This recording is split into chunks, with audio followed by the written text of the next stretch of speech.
This presentation will be about slavery in the American colonies. And here you have a map of the Atlantic slave trade. And as you can see, most slaves came from the West African coast, from Senegal down to Angola. They were originally captured by African coastal tribes who traded them to European and American buyers. About 40% of slaves captured by Africans in the interior died while en route to the coast.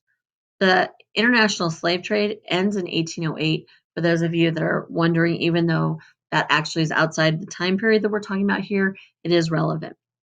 Of the 10 to 15 million Africans who were sent into slavery in the New World, 400,000 came to North America. The majority were sent to Spanish and Portuguese colonies in the Caribbean and South America. About 25% of slaves died during the Middle Passage, and the conditions were horrific. And here you can see the map of a diagram of a slave ship. Slaves were often chained by the neck or extremities to the deck floor. They were packed into spaces about the size of a coffin, and that meant they did have to lay in their own waste.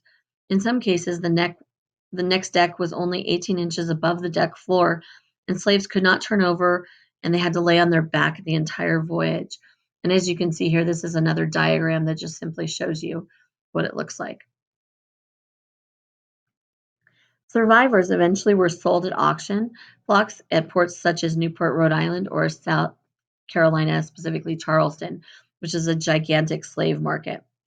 And most slaves came to North America after 1700. Some came to Jamestown as early as 1619, but there were only about 2,000 living in Virginia by 1670. And this accounted for about 7% of the Southern population by the mid 17th century. So that's going to all change. And here are some reasons why that is going to change. There is going to be a raise in wages in England in the 1680s. This is going to mean that there's less people coming to America as indentured servants. And by the 1680s, black slaves will outnumber white servants. In 1698, the Royal African Company loses its monopoly on the slave trade. So some Americans, especially from Rhode Island, took advantage of the lucrative slave trade themselves. The fears of the growing number of landless freemen, we will talk about later in this unit when we talk about Bacon's Rebellion as an example.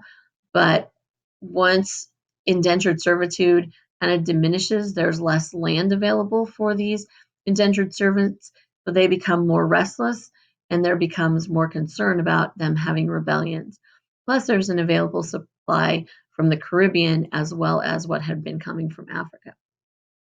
Here is a diagram that shows you the estimated number of slaves imported into North America over the course of 1700s.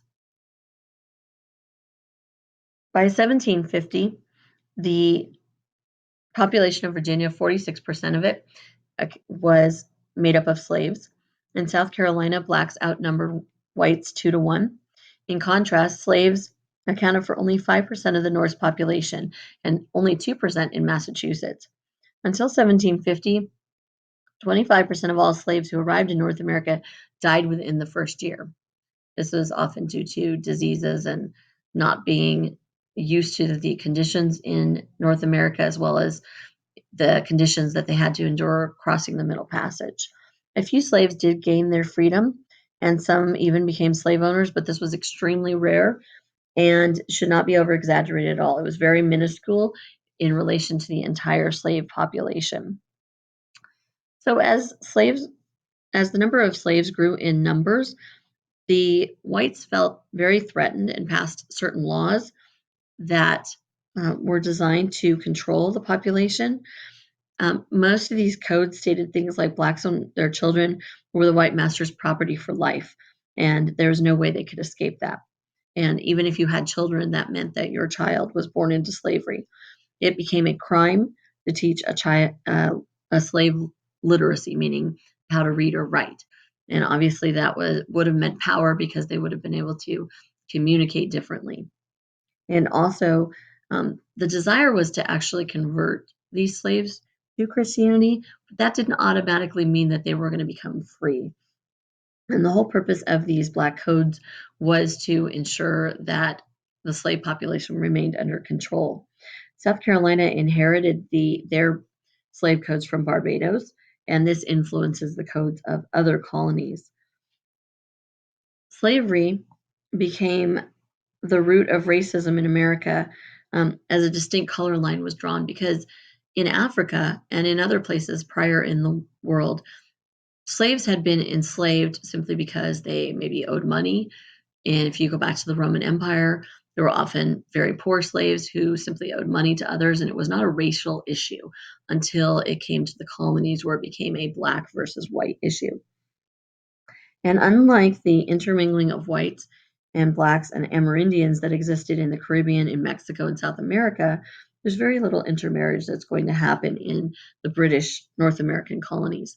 In effect, a caste system will emerge in North America where African Americans, free or slave, were actually at the bottom of the social hierarchy, and the poorest of the whites was still above the wealthiest of the black individuals. Children born into a slave woman and a white slave owner were called mulattoes, were still considered slaves, or if they were set free, they were marginalized. Sexual relations between white women and men of other races were often prohibited, and the notion of inferiority based on skin color was something that was part of the law actually until the 1960s. Slave life was harshest the farther south you went, especially in South Carolina, and it was the least harsh in New England and the middle colonies. Part of the reasons for this is because of the brutal and isolated conditions in rice and indigo farming that led to many deaths, and the fresh importation of slaves that was needed to sustain productivity. In the tobacco growing regions in the Middle South, it was less deadly because plantations were larger and closer together. This afforded slaves more contact with friends and relatives. There was an increase of female slave populations, made life more possible by 1720 as the slave population begins to increase through natural birth rate. America becomes one of the few slave societies in history to grow by natural reproduction. Slave culture becomes a mixture of American and African folkways. Elements of West African culture, such as language, oral tradition, music, religious practices, and family patterns, becomes part of the American slave community. Family ties were informal, and extended family ties were important, and this was because a lot of slave families were broken up regularly as members were sold to other plantations. And so the term fictive kin becomes important, and this means that members of a community might be considered family even if they don't actually have blood relations. Children were primarily raised by their mothers, who often dominated the home in slave quarters, and children were also looked after by many other members of the community. Oral traditions were very valuable in maintaining African heritage, as slaves were forbidden to learn how to read and write. And this meant it was challenging to spread culture other than through oral tradition. And after the workday was over, slaves would often get together on large plantations and share stories or their hopes for eventual liberation. This oral tradition was passed on through several languages, including Creole, Gula, and Pidgin English. In religion, the call and response tradition from Africa was a component of slave religious meetings. Religion in slave communities often blended various forms of Christianity mixed with African traditions, and an example of that is voodoo. Certain elements of Christianity were very appealing. This idea that everyone is equal in heaven, of Christ ministering to the poor, those were things that they wanted to include in their religion. The book of Exodus in the Bible was particularly popular, where Jews were led by Moses had escaped Egypt. As far as music, there were rhythmic complexities of Africa were incorporated into music and drum rhythms played by slaves. The banjo, which was an African instrument, was used regularly. The European violin or fiddle was adapted by slaves and became an important instrument. And call and response singing was a popular element of slave music.